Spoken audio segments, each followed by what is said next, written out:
So in part one, we talked about what an inequality is and how to graph it on a number line. But what if you're talking about graphing it on a coordinate plane? Because we can graph it on there too. Let's take a look at number 5 and number 7. I'll do number 5 and then you try number 7. All right, so number 5, we have x is greater than or equal to 6. So what I'm going to do on my coordinate plane is on my x-axis, which is this horizontal axis, and the vertical axis is called my y-axis. Okay, so on my x-axis, I'm going to find 6. So 1, 2, 3, 4, 5, 6. So here it's going to be on this line here. It does have the equal sign included, so that means I'm going to use a solid line. So right on x equals 6, I'm going to do a solid line right through that point on the x-axis. Put my arrows at the top and the bottom because this line goes on forever. And then I'm going to ask myself, okay, now where do I shade? Well, my arrow is pointing to the right, so I'm going to shade the section to the right of that line. And that's as easy as it is. Why don't you pause the video, try number 7, and come on back when you think you've got it.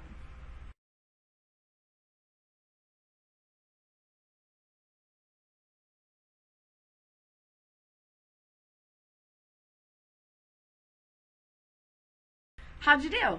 Did you remember to use a dotted line or a dashed line? Because for number 7, it doesn't have the little equal line. So it cannot include that number.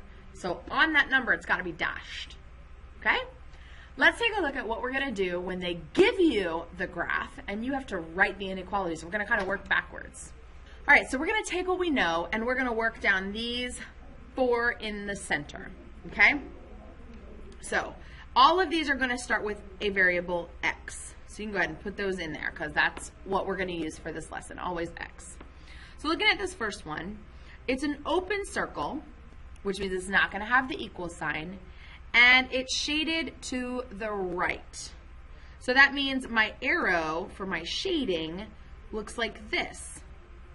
That means my symbol should look like this. And it's not going to have the equal sign. So I'm not going to put that in there, but what number is involved here? 5. Cool. That's one way to do it. Another way to do it is to start with the number. Okay, -1. So we have x and -1. Well, what values? Is x going to be bigger than -1 or less than -1? Well, let's see. My shading goes this way, so my symbol will go this way. And it's colored in, so it will be equal to. So this is read x greater than or equal to -1.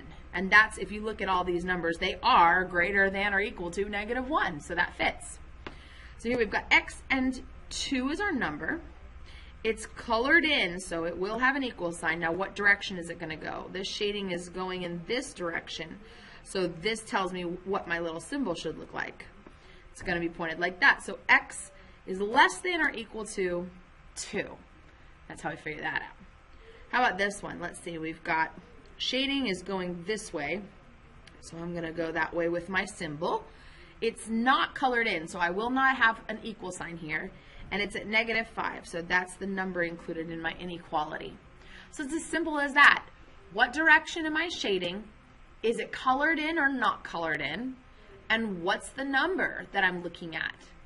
Once you get those 3 things down, you should be able to write your very own inequality while looking at the graph. So finish up the rest of these for this section and come on to class. Don't forget to do your summary and let me know if you have any questions.